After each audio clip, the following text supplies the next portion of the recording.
My name's Denise Harper, and I have lived most of my 52 years in quiet determination, never expecting life to hand me both betrayal and redemption in the same breath. I reside in the small, rain-kissed town of Savannah, Georgia, where moss-draped oaks line the streets, and the scent of salt from the nearby coast drifts into every window. My home is modest, yet filled with warmth and memories. Each photo on the wall a story of perseverance. I remember the day it all began with clarity, though the memory still makes my chest tighten. My daughter-in-law, Vanessa, arrived with her sunny smile and a basket of baked goods. "Mom, I thought I'd surprise you," she said, her voice light and musical. She was younger than I expected, barely 30, with hair dyed chestnut and eyes that sparkled like polished amber.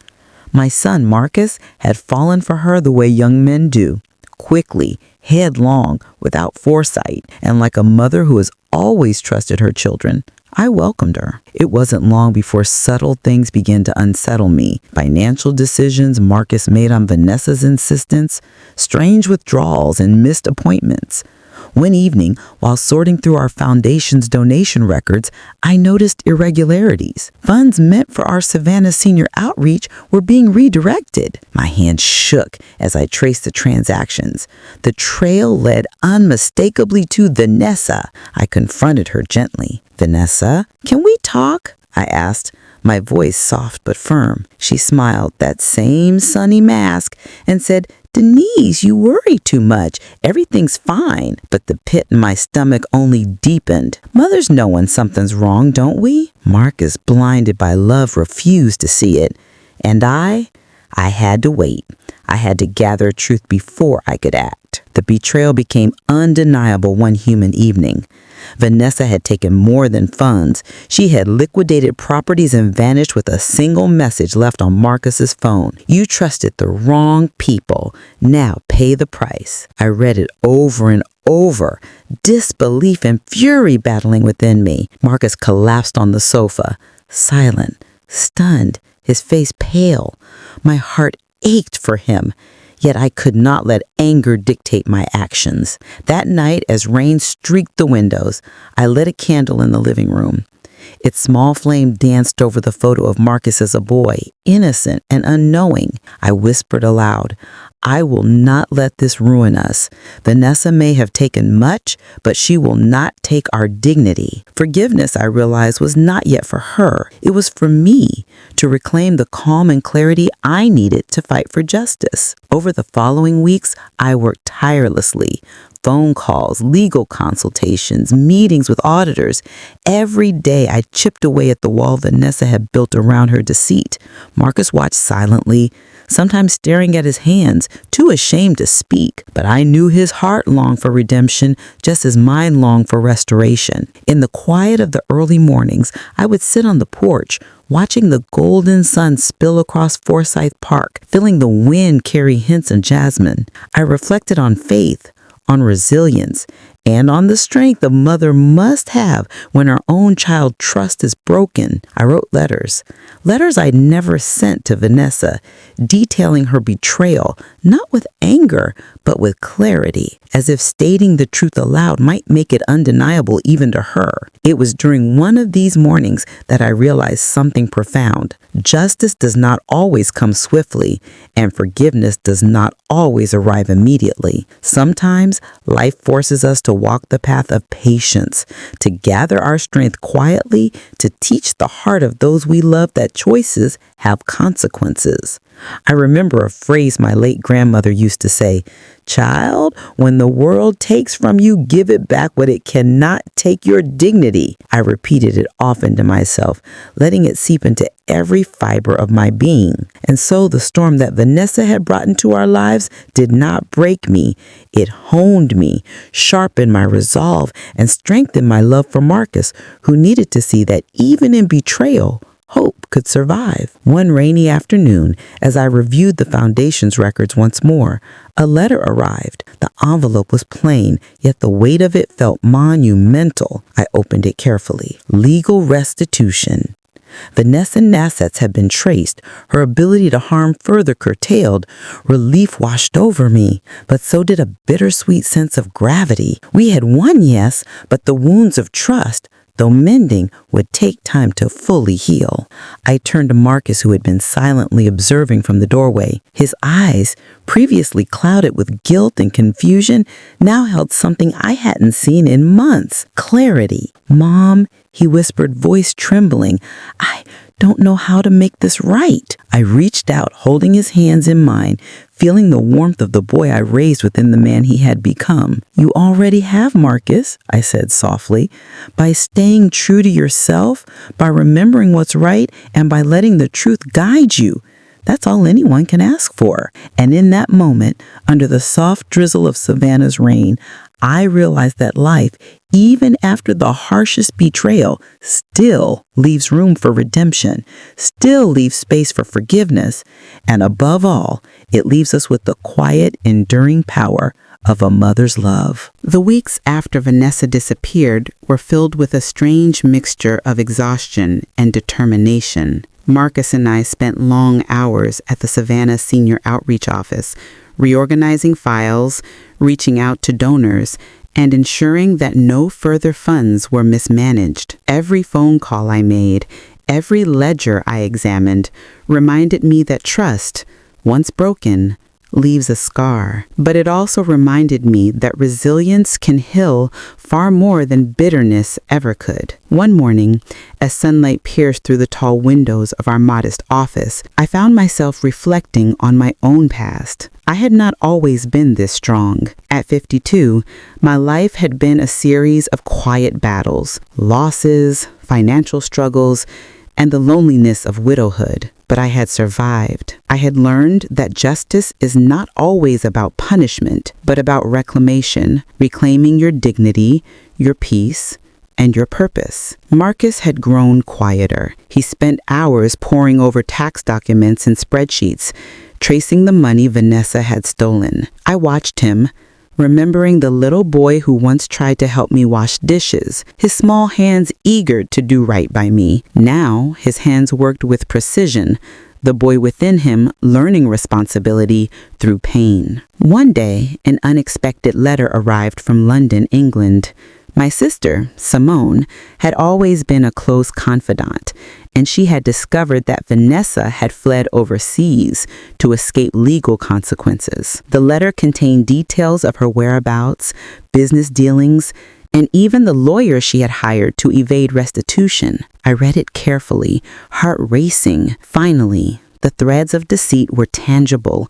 The phantom who had haunted our lives could be confronted even from afar. I called Marcus over. "Look at this," I said, sliding the letter across the oak desk. He leaned in, eyes wide. "Mom, she really tried to disappear completely," he whispered. The mix of anger and disbelief in his voice was mirrored in mine. But I had learned long ago that acting in haste serves only chaos. "Patience," I told him softly. "We gather facts, we act with justice, not rage." The days that followed were filled with preparation. I coordinated with lawyers in Savannah and London, setting up the necessary documentation to ensure Vanessa could not escape accountability. Marcus learned quickly, asking insightful questions, absorbing the lessons of responsibility and ethical decision-making. I saw in him a transformation, a growth that neither money nor material success could have achieved alone. One chilly afternoon, as the first hints of autumn painted the city with amber and crimson, I decided to visit the Forsyth Park fountain. The crisp air carried a hint of the nearby coast, and the sound of trickling water reminded me that life continues, regardless of pain. I sat on a bench, notebook in hand, drafting a letter to Vanessa, this time not out of anger, but as a record of truth. "Vanessa," I wrote, "your choices have consequences, and justice has its way of finding those who attempt to escape it. I do not write this to shame you, but to remind you that honesty is a gift, and deception is a debt you will always owe." I paused, staring at the fountain. Writing these words gave me a strange peace, as if the act itself purified the lingering bitterness within me. Marcus joined me at the park, carrying 2 steaming cups of coffee. "Mom," he said softly, "I've been thinking, maybe we focus too much on revenge. Maybe our real victory is restoring the foundation, helping those we serve, and learning to trust ourselves again." I smiled, touched by his insight. He was no longer the boy who blindly followed Vanessa's whims. He was a man learning the gravity of choices and the power of moral courage. That evening, as twilight draped Savannah in a deep purple haze, we received word from the London attorneys. Vanessa's assets had been frozen, her ability to manipulate others curtailed. Justice at last was catching up to her. I felt relief, yes, but also an overwhelming sense of calm. Marcus looked at me, eyes glistening. "Mom, we did it. We didn't just survive, we reclaimed our lives." I nodded, brushing a hand over his shoulder. "Survival is nothing without growth, Marcus. This experience, it has taught us that forgiveness and justice are not mutually exclusive. They can coexist if we are brave enough to embrace both." The next few days were quiet, almost reflective. I spent my mornings on the porch, lavender-scented candles flickering, watching sunlight dance across the oak leaves. Marcus helped me at the foundation, accompanying me on home visits, and slowly I felt the walls of grief and distrust beginning to crumble. My heart, though still tender, began to beat with hope again. Then one day, a surprising opportunity arose. A national senior advocacy group in Atlanta reached out. Impressed by the transparency and resilience of our foundation, they wanted us to share our story, to serve as an example of ethical leadership and moral courage. I hesitated. Sharing our pain publicly felt intimate, almost vulnerable. But Marcus encouraged me. "Mom, it's not just about us. It's about showing others that even when life breaks you, you can still rise." I agreed, and so we prepared, documenting our journey of betrayal, patience, and ultimate redemption. Through the story, I wanted others to see that a mother's love is not blind. It is vigilant, protective, and capable of guiding even the most misguided hearts toward truth. One evening, as I closed the office, Marcus lingered behind, glancing at the framed photograph of me and him when he was a boy. "Mom," he said quietly, "thank you for never giving up on me, even when I was lost." I held his hands, feeling warmth and gratitude. "And thank you, Marcus, for learning what it means to be accountable and kind. That is the real victory here." And in that quiet moment, as the Savannah sky turned a deep indigo and stars began to shimmer, I realized that life, though unpredictable and often cruel, leaves room for growth, for redemption, and for the enduring power of love and forgiveness. The months that followed marked a turning point in both our lives. Vanessa's disappearance overseas had left an empty echo, but the foundation grew stronger with every person we helped. Each senior we assisted, each story we recorded, reminded me that life could be rebuilt from fragments of betrayal and broken trust. One chilly morning in Bristol, England, I received a call from the local authorities. Vanessa had resurfaced, attempting to use forged documents to start a new business under a false identity. Hearing this, I felt a strange mixture of vindication and calm. Justice, it seemed, was finally arriving, not through my anger,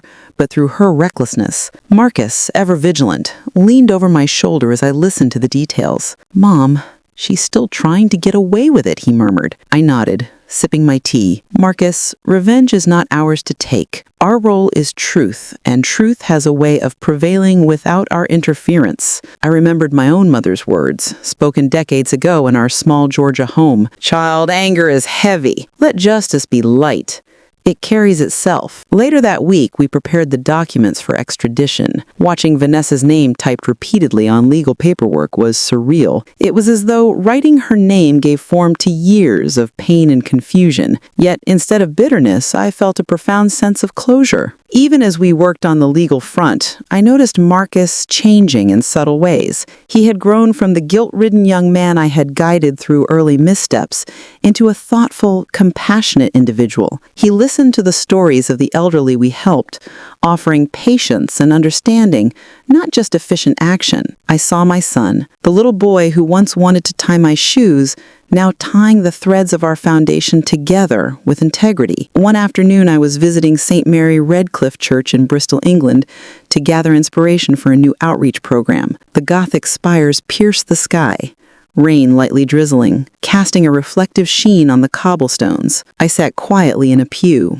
hands folded, eyes closed. God, thank you for giving us patience, for showing that even betrayal has its place in teaching wisdom. As I opened my eyes, a kind woman approached me. She introduced herself as Eleanor, a retired nurse who had experienced exploitation by a distant family member. Her story mirrored ours in uncanny ways. Her son had been manipulated, her savings drained. I listened, offering comfort, my voice calm but empathetic. Marcus arrived a few minutes later, carrying a folder of resources, and together we drafted a plan to help Eleanor recover her dignity. That evening, back in our modest Bristol flat, Marcus and I sat by the window overlooking the rainy streets. "Mom," he said quietly, "do you ever think Vanessa will truly understand what she did?" I shook my head, looking at the soft drizzle. Understanding doesn't always come. Some people are too afraid to face their own choices. Our task is not to wait for them,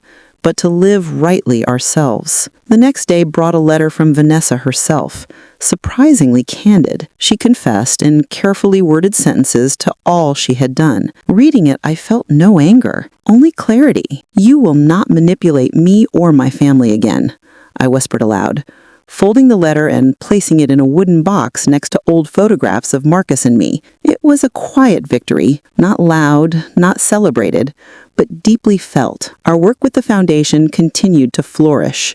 Seniors came from across Bristol and nearby towns seeking help. Marcus had developed a talent for listening and organizing volunteers, transforming our office into a hub of genuine care and ethical guidance. I watched him one afternoon, explaining a process to a volunteer, his face showing pride and humility simultaneously. The boy who had once been naive had become a man of moral courage. Then came the annual Bristol Charity Gala, an event I initially dreaded attending. I chose a simple teal dress, age-appropriate, elegant without extravagance. Marcus wore a dark suit with a subtle plaid pattern. The room buzzed with conversation, laughter, and applause as the organizers announced the growth of our foundation and its positive impact on countless lives. When it was time for me to speak, I looked out across the crowd, eyes landing on familiar faces and new ones alike. "This foundation," I began, voice steady yet warm, "was born from hardship, from betrayal, from mistakes that could have broken us. But it is also a story of redemption, patience, and unwavering love. Justice is not merely punishment, it is restoration. And restoration begins within us, with forgiveness and moral courage." Applause followed, heartfelt and sustained. Marcus looked at me, eyes glistening with emotion. I took his hand subtly, squeezing it, feeling a deep connection forged through shared trials and triumphs. That night, as we walked back to our flat under the lamplight, I realized that the hardest battles often yield the purest victories. The next morning, the air crisp and scented with fallen leaves, I decided to write a note to all our volunteers. Every act of patience, every small effort toward justice builds a life of meaning. May you continue to help others rise, even when the world seems unjust. I signed it, folded it carefully, and handed it to Marcus to distribute. Seeing him take this responsibility with diligence reminded me how far we had come. Life was no longer defined by fear or loss, but by purpose. Each day the sun rose over Bristol, spilling golden light across cobblestone streets and old brick buildings. I would sit by the window, sipping tea, writing letters, and planning outreach programs, always reflecting on the lessons learned from betrayal and the power of forgiveness. And as I watched Marcus smile while guiding a new volunteer through their first day, I felt an overwhelming sense of peace. The foundation had grown, yes, but more importantly, hearts had grown. And that, I realized, was the true measure of justice, not revenge, not punishment, but the courage to rise again, stronger and kinder than before.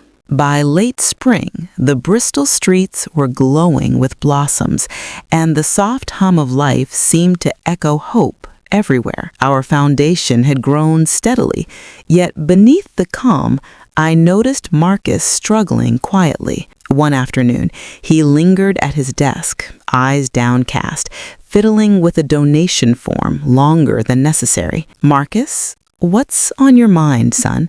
I asked gently, setting aside my own work. He hesitated, the words heavy on his tongue. "Mom, I'm worried I might mess up. I mean, dealing with so many people, so many responsibilities. What if I fail?" His hands trembled slightly as he adjusted his pen. I walked over and rested a hand on his shoulder. "Marcus, failure isn't the opposite of success.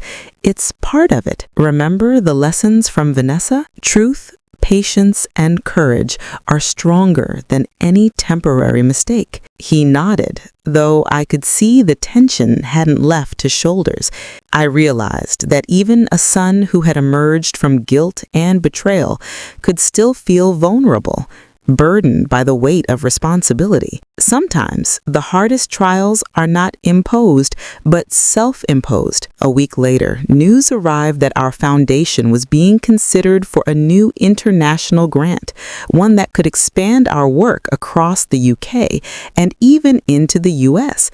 I was thrilled, yet I sensed Marcus's excitement was mingled with fear. He approached me that evening, rain softly tapping the window behind him. "Mom, what if I make a wrong decision with this grant?" he whispered, almost afraid to speak out loud. I smiled, thinking back to all the years of trials, tears, and quiet victories. "Marcus, a wrong decision isn't permanent.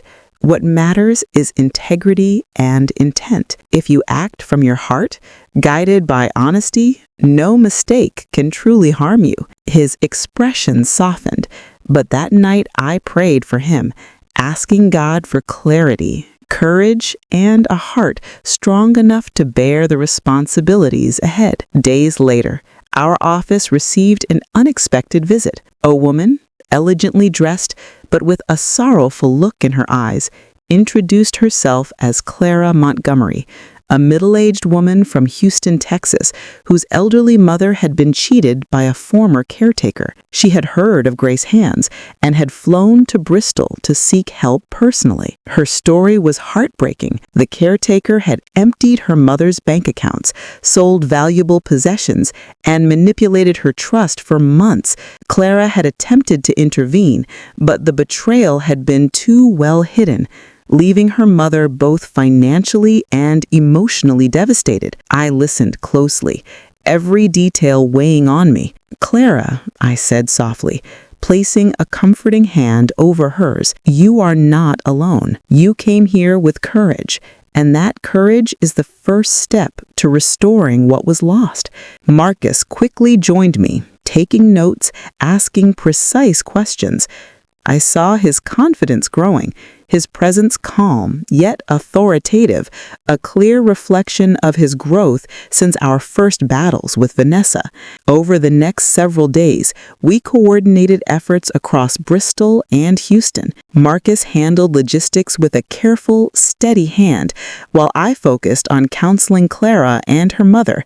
Watching him work reminded me of the little boy who once feared failure, now a man able to restore hope for others. One quiet afternoon, while I reviewed correspondence for the international grant, Marcus came to sit beside me. "Mom," he said, his voice low, "I've been thinking.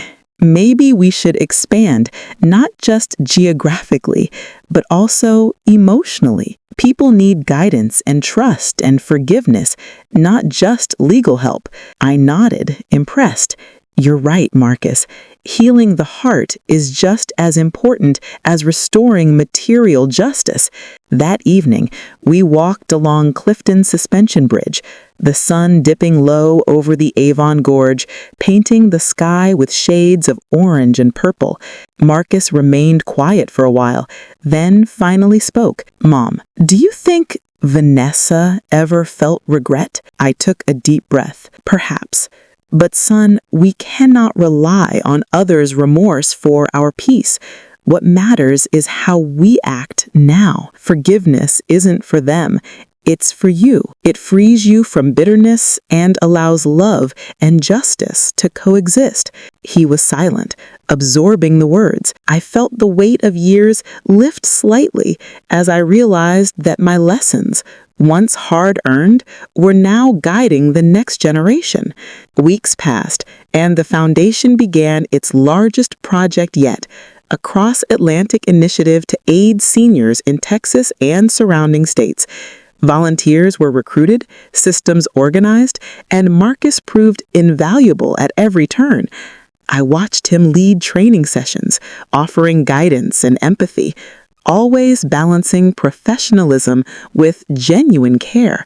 One morning, a letter arrived from Houston, signed by Clara's mother. It was short, but powerful. I feel seen, heard, and safe again. My daughter and I are beginning to heal. Thank you for giving us back our dignity. Marcus read the letter aloud, his eyes shining with emotion. Mom, we did that together. I reached out and squeezed his hand. Yes, Marcus.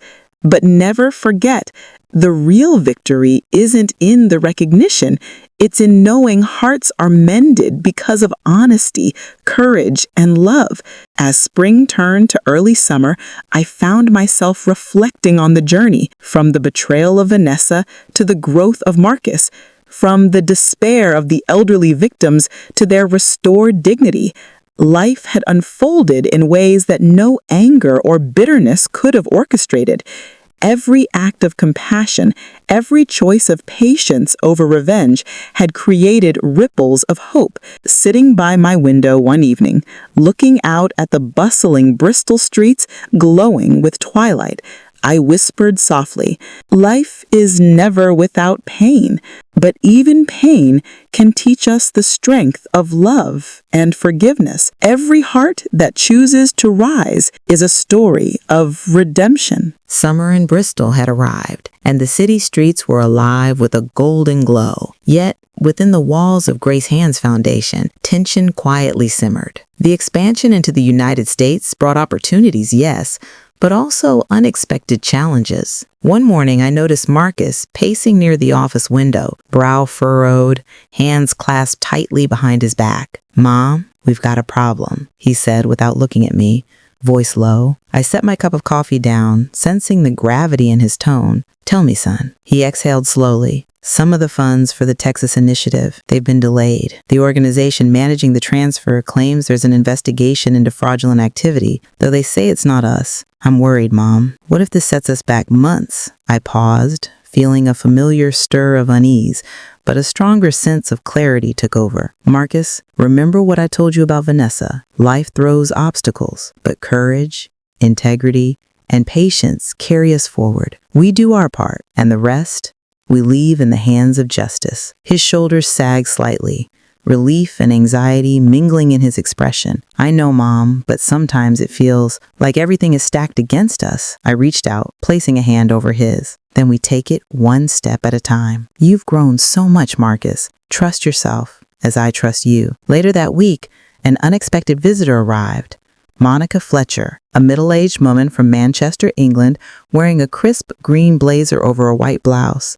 Her black hair streaked with silver, her face marked by determination and exhaustion. She had flown in with her father, a 76-year-old retired factory worker victimized by a financial scam. Mrs. Harper, she began, her voice trembling. My father trusted a man claiming to manage his retirement savings. He lost everything, and my mother passed away last year before seeing justice done. I don't know where to start. I invited her to sit, motioning to Marcus to bring some tea. As she sipped nervously, I could see the weight of grief and fear pressing on her shoulders. Monica, what you're feeling is valid. The path to reclaiming your father's dignity starts here, with patience, persistence, and truth. No deception lasts forever. Marcus and I spent the next 2 days gathering evidence, drafting claims, and liaising with legal advisors in Manchester and Bristol. Monica's father, a quiet man with deep-set eyes and stooped shoulders, sat beside us, occasionally nodding, but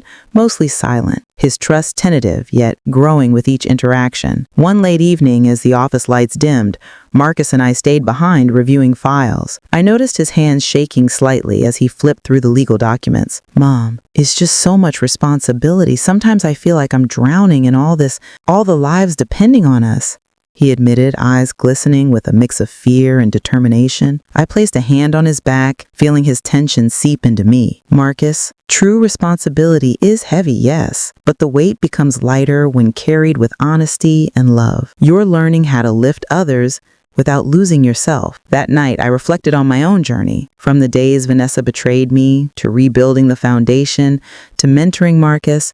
I had realized that trust and faith were like fragile glass. Once broken, they demanded care, but when handled with patience, they could shine even brighter than before. The following morning brought a surprising turn. The organization handling the U.S. grant called with news.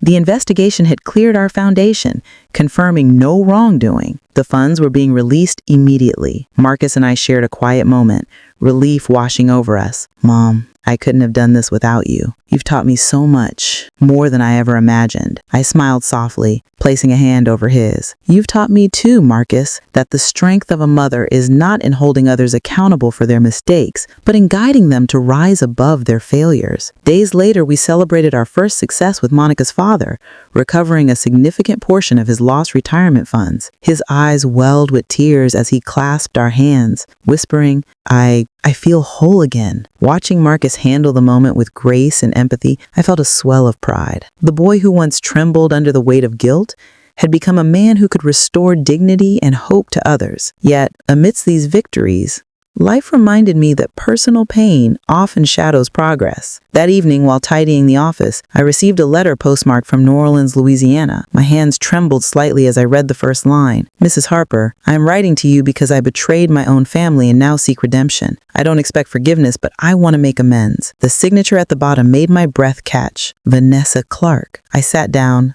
the letter heavy in my hands. Years of pain, resentment, and lessons in patience collided in that moment. The first thought that came to mind, do I still have anger? Or has that time, faith, and the work of my heart rendered me capable of true forgiveness? I folded the letter, placing it in my desk drawer. Marcus, I said softly when he returned from a break, sometimes closure doesn't come immediately. Sometimes it arrives gently, at its own pace. Marcus nodded, sensing the significance of my words. Do you think you can forgive her, Mom? I paused, gazing at the soft glow of the office lamp reflecting on the polished wooden surfaces. Forgiveness isn't forgetting, son. It's a choice to release the burden of anger. And when the heart is ready, peace will follow. The foundation continued to thrive. Seniors in Bristol, Manchester, and Houston began sharing their stories, finding healing not just in justice, but in the understanding that honesty, courage, and compassion could restore lives. And Marcus grew alongside the work,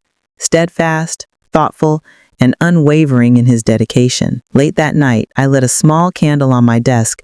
Its soft flicker mirrored the light of hope I felt in my heart. I whispered quietly, the path to justice is never simple, but the light of integrity always guides the way. The days after receiving Vanessa's letter were heavy with reflection. I carried it everywhere, sometimes unopened, sometimes read and reread, as though the paper held a key to a door I wasn't yet ready to unlock. Marcus noticed my hesitation but didn't push. He had learned long ago that some storms needed to settle naturally. One brisk morning in Savannah, Georgia, I was preparing a welcome package for a family who had lost everything to a fraudulent investment. The Williams family, Linda, 47, her husband Jerome, 50, and their teenage daughter, Kayla, had been duped by a so-called business consultant. I had spent hours organizing their files, making sure every receipt, every transaction record was accounted for, ready to be presented to legal authorities. Marcus joined me, carrying a stack of folders. "Mom, I think this family's case could set a precedent for others in Georgia. If we can help them recover even a portion, it will ripple far beyond Savannah." I nodded, placing a hand on his shoulder. "You're right, Marcus. And remember, it's not just about the money. It's about dignity, respect, and restoring trust. These things can't be measured in dollars." By mid-afternoon, the Williams family arrived. Linda wore a simple floral blouse, jeans, her hair pulled back in a loose bun. Jerome, tall and lean, dressed in a blue shirt with rolled sleeves, exuded a quiet strength, though his eyes betrayed sleepless nights. Kayla, 16, clung nervously to her mother's hand, her eyes wide as she took in the foundation office, the walls lined with pictures of people whose lives had been restored. "Mrs. Harper," Linda said, voice shaking slightly, we don't know how to thank you. "Just by being brave," I replied softly. "By allowing yourself to face the truth and take action, you've already begun. The rest, we do together." Marcus guided them through the process, explaining each step with clarity and patience. I watched him, the boy who had once trembled at betrayal, now steady, composed, and compassionate. He helped fill out forms, collected evidence, and even comforted Kayla when the girl's hands shook while recounting her family's ordeal. Later that week, Vanessa herself called. Her voice was hesitant, almost brittle on the other end of the line. "Mrs. Harper, I know I hurt you deeply, and I don't expect forgiveness, but I want to make amends. I want to help you with the foundation, even in a small way." I closed my eyes, inhaling slowly. Years of pain rose like smoke within me, but beneath it, a steady flame of clarity burned. "Vanessa," I said calmly, "you don't need to explain or justify your actions. What matters now is whether you're willing to do good without seeking reward. If so, your past is irrelevant. But understand this, true change isn't just about words. It's about consistent, honest action." Her silence spoke volumes. I could hear her breathing, tentative yet hopeful. I understand," she whispered. A few days later, the Williams family's case reached a turning point. Through careful negotiation and presentation of the evidence Marcus and I had meticulously compiled, they received a partial settlement. Linda hugged me tightly, tears streaming down her cheeks. "You've given us hope again," she whispered. I glanced at Marcus, whose jaw was set, eyes glistening with quiet pride. "Mom, I finally get it. This is why you kept going, not just to survive, but to help others rise with you." As evening fell, I sat by the window, candlelight flickering across the room, reflecting softly on the walls. Vanessa's letter lay nearby, unopened, but I felt its presence. A gentle reminder that the past doesn't disappear. It waits for the moment when we are ready to face it with courage. That night, Savannah's streets were quiet, the air scented with the faint aroma of magnolia. Marcus and I talked long into the evening about life, trust, and the intricate dance between justice and forgiveness. I shared memories of my own mother, a woman of quiet strength who had taught me that integrity was more valuable than wealth, that love was a choice even when betrayal seemed inevitable. "Mom," Marcus said softly, "do you ever think about the people who hurt us, the ones who broke our trust?"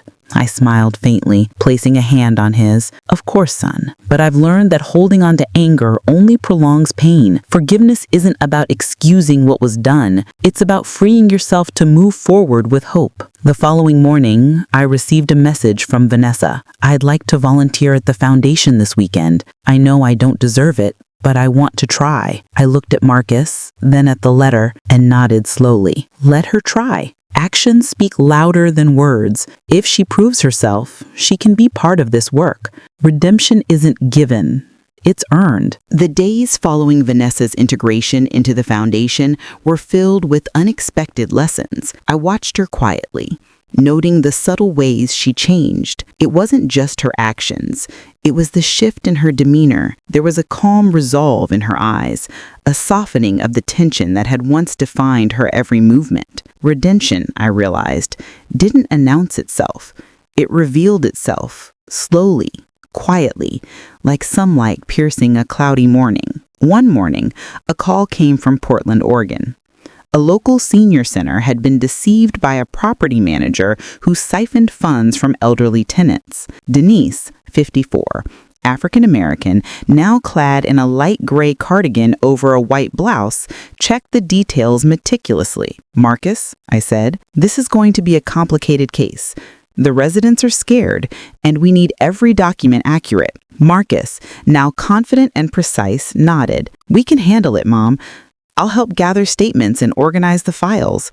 The residents will feel supported, not judged." The day we arrived at the senior center, the tension was palpable. The center director, Mrs. Eleanor Wright, 62, petite with silver hair neatly pinned, welcomed us. Her eyes, sharp yet weary, betrayed months of stress. Denise spoke gently, kneeling slightly to meet her gaze. "We're here to help. You're not alone in this." Volunteers distributed forms, and I sat with several residents, listening to their stories. The tales of betrayal were heartbreaking, yet inspiring in their honesty. Many had been cheated out of savings they had relied on for decades. One man, 78, with trembling hands and deep-set eyes, whispered, "I never imagined people could be this cruel." I held his hand, offering comfort.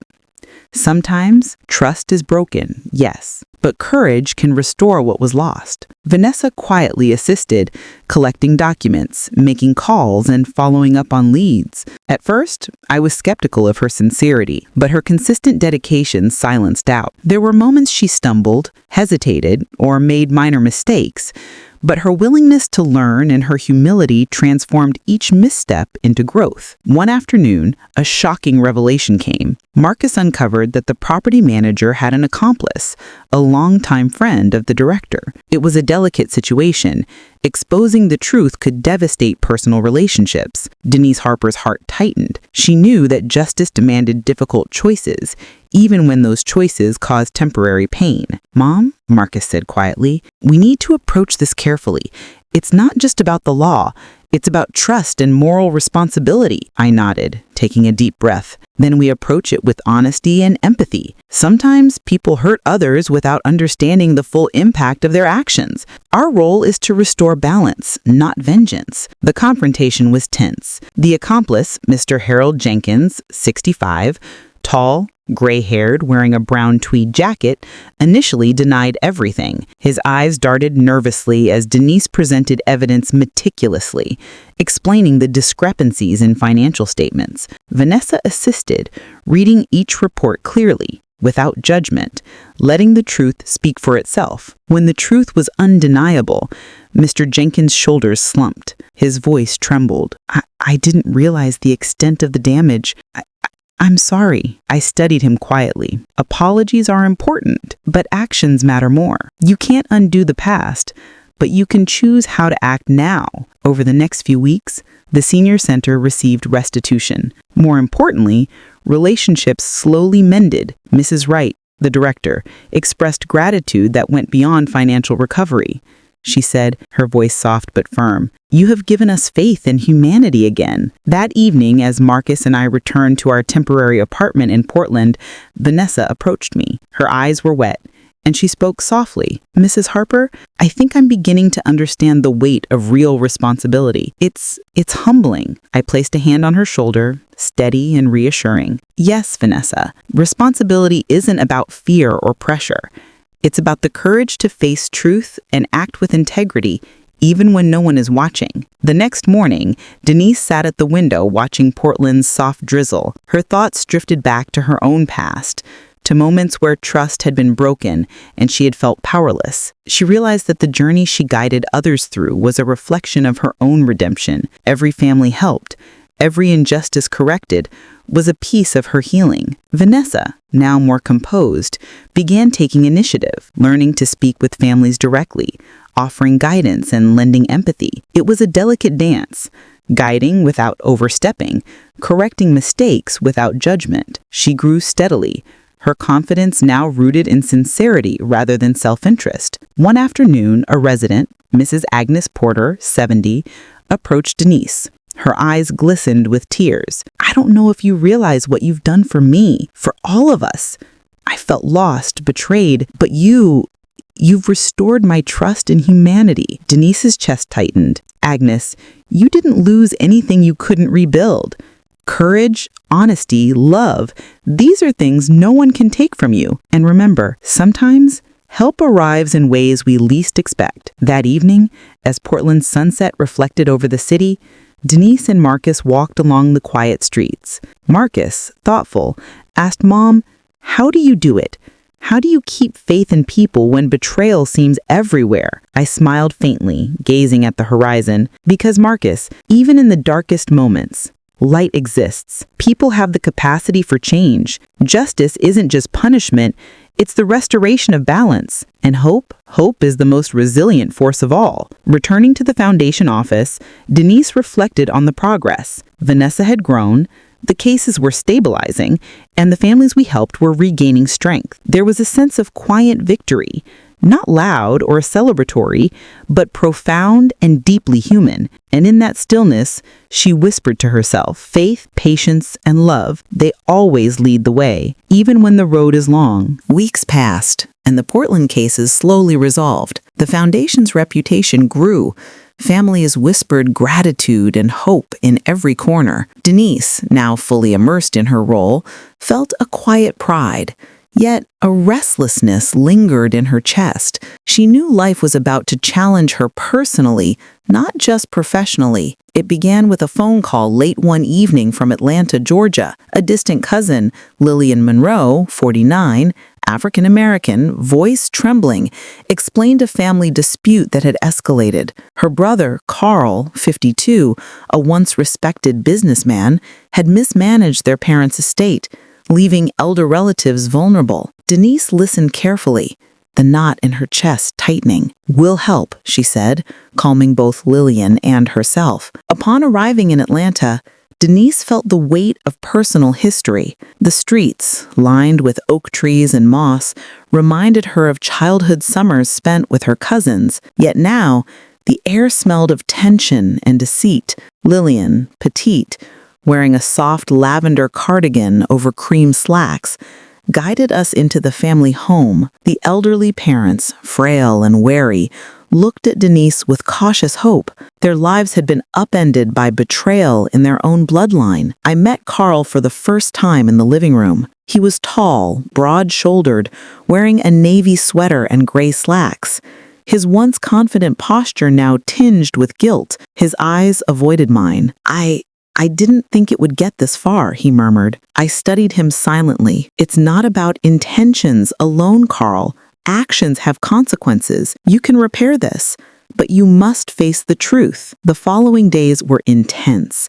Denise coordinated with Vanessa and Marcus to review estate documents, gather witness statements, and trace missing funds. Carl, initially defensive, began to soften as evidence mounted. Slowly, he realized that redemption required more than acknowledgement. It demanded genuine accountability. One afternoon, Denise found herself alone with Carl in the study. Rain pattered against the tall windows, and she noted the tension lines etched deep in his forehead. "Carl," she said softly, "you can't undo the past, but you can shape the future. Help your parents heal. Help your family reclaim trust." Carl's voice cracked. "I don't deserve their forgiveness. I've betrayed everything I was supposed to protect." Denise placed a hand gently on his arm. "No one is beyond redemption, Carl. It's not about deserving. It's about choosing to act rightly now. That choice, that's where your healing begins." Meanwhile, Vanessa handled the emotional support for the parents. Mrs. Grace Monroe, 78, delicate with silver curls, and Mr. Henry Monroe, tall but stooped, both wearing simple pastel attire. She listened, comforted, and gently guided them through recounting painful memories, each word met with compassion rather than judgment. The breakthrough came one evening. Carl, sitting quietly in the parlor, finally admitted every detail of his mismanagement. He detailed each transaction, each decision that caused loss and fear. Denise, sitting beside him, nodded slowly. Truth is heavy, but it is the foundation for forgiveness. After weeks of painstaking work, restitution was arranged. The Monroes' assets were restored, and Carl began volunteering at a local community center for seniors, seeking a tangible way to make amends. Watching him kneel to assist a frail woman with her groceries, Denise felt a deep satisfaction, not triumph, but the quiet joy of justice and redemption realized. That night, Denise returned to her hotel room. She sat by the window watching Atlanta's city lights twinkle through the rain. A sense of calm settled over her. She realized that her own personal journey was intertwined with these stories of betrayal and restoration. Every person she helped was a mirror reflecting her own inner growth. Vanessa joined her, holding 2 mugs of tea. "You seem reflective," Vanessa said, taking a seat. Denise smiled faintly. "Every family I help, I see pieces of myself. The pain, the mistakes, the longing for justice. It's all part of life's lesson." Vanessa nodded. "And watching them reclaim their dignity, it teaches you something too, doesn't it?" "Yes," Denise replied. "It teaches that courage isn't the absence of fear. Forgiveness isn't weakness. Justice isn't always harsh. And hope can survive even in the aftermath of betrayal." As the night deepened, Denise wrote in her journal, her pen moving steadily. Faith, patience, and the courage to face truth. These are the tools that rebuild broken hearts. She paused, looking at Vanessa. "I never realized how deeply one could change when given a chance to make things right." Vanessa smiled softly. "And some of us, like Carl, finally realized that change is worth embracing no matter how late it comes." Denise leaned back, sipping her tea. She understood that life was not about avoiding pain, but navigating it with grace, compassion, and unwavering moral clarity. Every story she touched, every heart she helped heal, added to her own redemption, a testament to the resilience of humanity. As she prepared for the next case, Denise felt ready. Portland had taught her professional strength. Atlanta had reminded her of family, loyalty, and the power of confronting one's mistakes. The journey was far from over, but she no longer feared the storms. She welcomed them, knowing that courage, truth, and love would always guide her path. And that night, as she closed her eyes, the quiet hope that had been growing in her heart blossomed fully. Even in a world filled with betrayal, peace and redemption await those brave enough to seek them. A week after leaving Atlanta, Denise returned to her small but vibrant apartment in Seattle, Washington. The city skyline shimmered under a misty drizzle, reflecting her own lingering thoughts. Her phone buzzed with emails and messages from family she had helped, each expressing gratitude, each reminding her of why she persevered. Yet, a sense of unease settled in. Sometimes, the cases she handled revealed more than broken families. They revealed her own unresolved fears.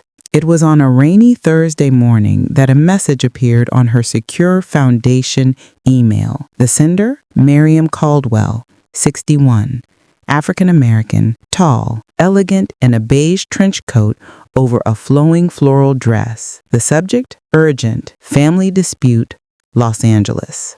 Denise read the note carefully. Miriam's only son, James Caldwell, 39, dark-skinned, athletic, wearing a gray pullover and jeans, had allegedly misappropriated family inheritance, leaving Miriam's aging mother vulnerable. Denise felt her heart tighten. It was familiar terrain. Betrayal intertwined with love, trust shattered by greed. Arriving in Los Angeles, Denise was struck by the contrast between the bustling city and the quiet desperation within Miriam's household. The house, a charming two-story residence with ivy creeping along brick walls, smelled faintly of lavender and old books. Miriam welcomed Denise with a firm handshake, her eyes betraying worry lines, but also hope. "I don't know where to begin," Miriam confessed, leading Denise into the living room. Miriam's mother, Evelyn Caldwell, 82, petite with tightly coiled gray hair,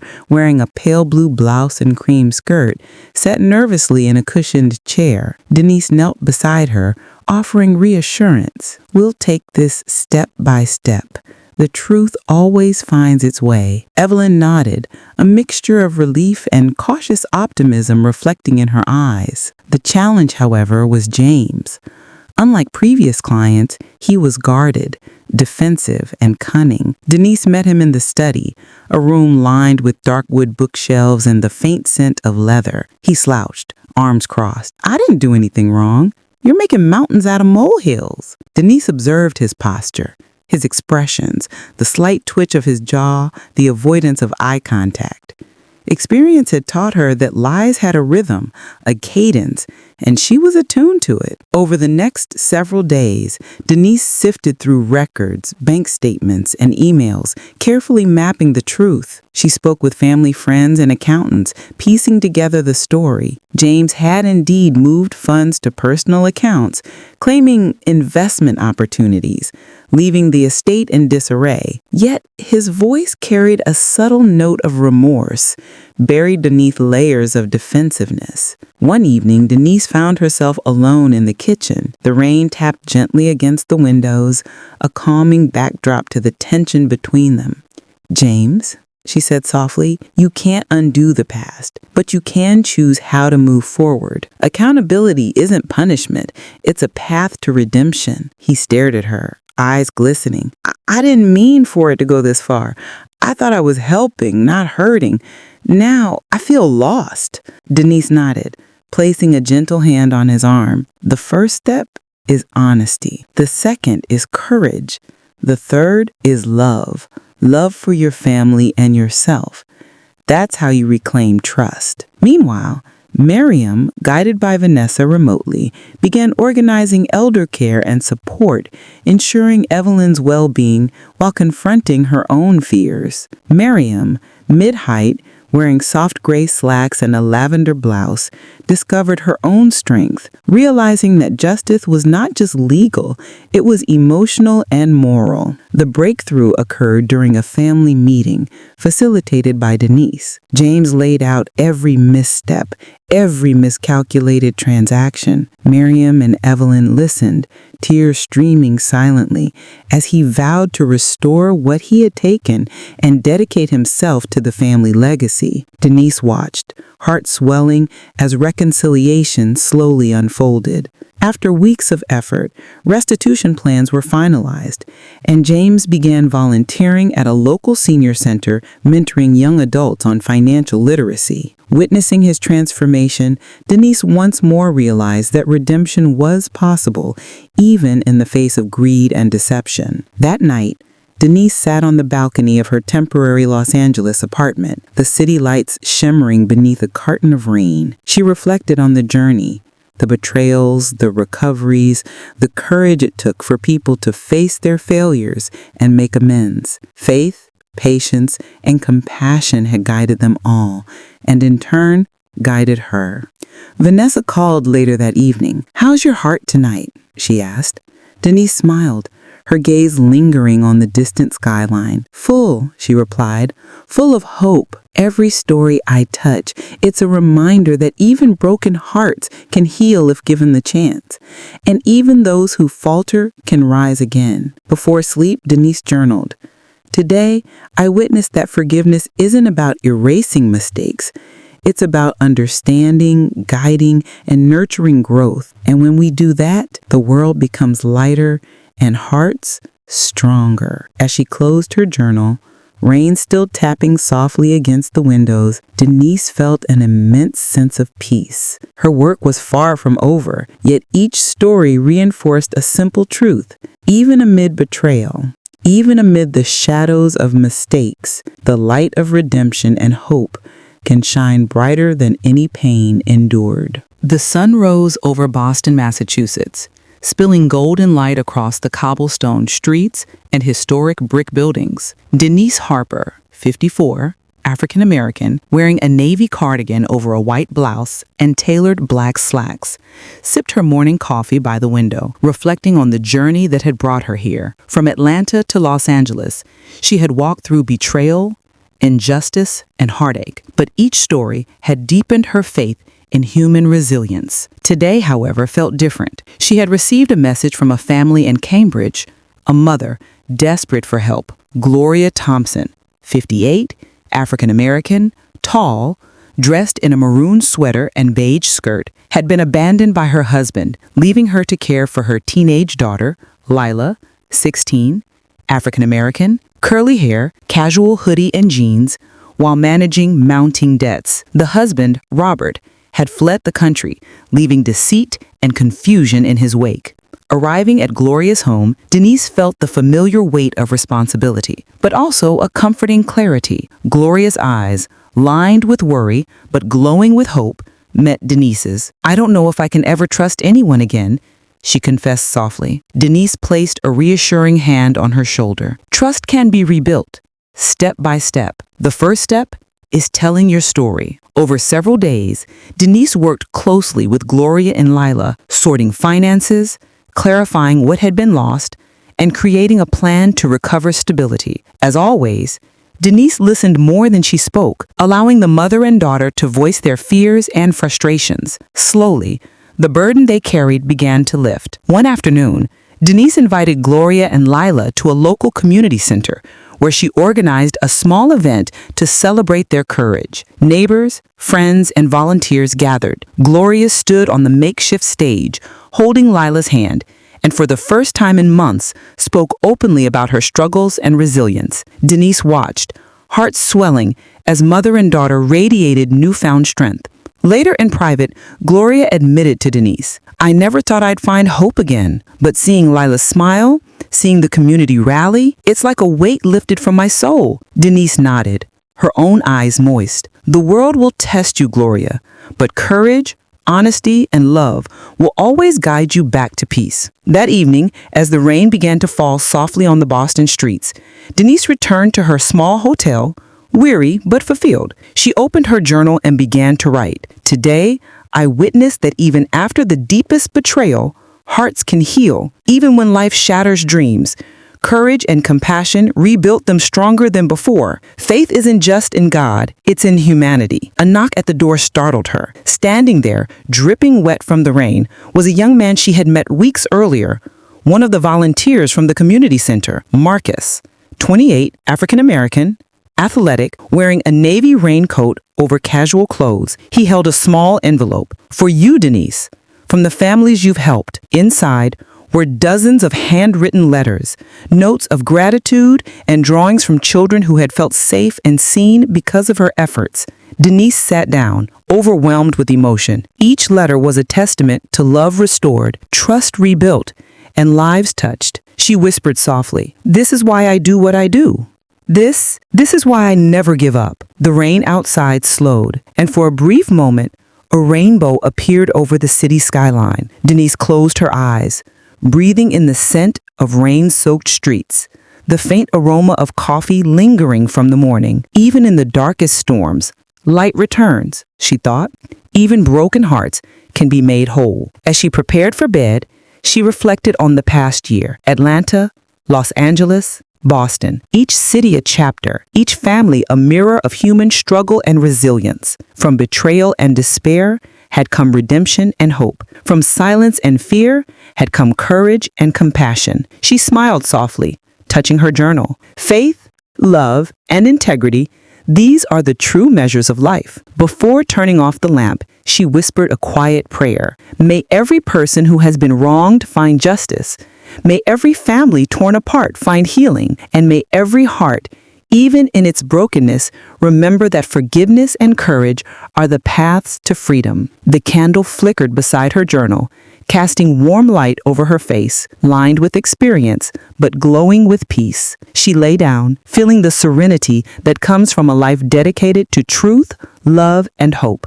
Tomorrow would bring new stories, new challenges, but also new opportunities to transform despair into light. Denise Harper, middle-aged, strong, compassionate, rested with the knowledge that she had changed lives not by wealth, power, or authority, but by the quiet strength of a mother's love and the courage to uphold justice in a world often too quick to betray it. And in that quiet Boston night, the rain whispered against the windows, carrying with it the soft fragrance of renewal, a reminder that even the deepest wounds can bloom again under patient care and unwavering faith. And if you stayed with me till the very end, I want to ask you this. What's the hardest challenge you've ever faced that taught you the value of forgiveness or courage? Comment below. I want to hear your story. And don't forget to like, subscribe, and hit the notification bell so you don't miss the next story of hope,